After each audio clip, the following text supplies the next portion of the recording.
வெற்றி என்பதை எந்த சக்தியாலும் தடுக்க இயலாது. மக்கள் சக்தி அவரை உருவாக்கும்.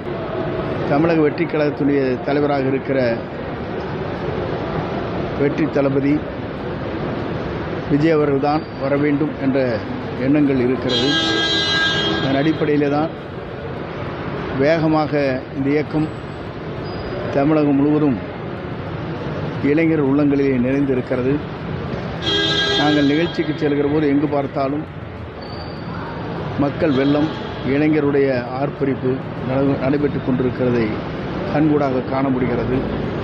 ஆகவே எதிர்காலத்தில் தமிழகத்திலே மாபெரும் வெற்றி ஈட்டுகின்ற அளவிற்கு ஒரு வரலாறு படைத்து தமிழகத்துடைய எதிர்கால தமிழக முதல்வராக வருவதற்கு இது ஏதுவாக அமைந்திருக்கிறது.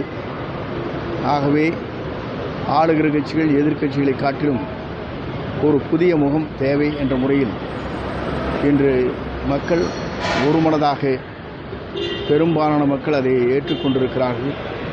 அந்த அடிப்படையில் வெற்றி என்பதை எந்த சக்தியாலும் தடுக்க இயலாது. மக்கள் சக்தி அவரை உருவாக்கும்.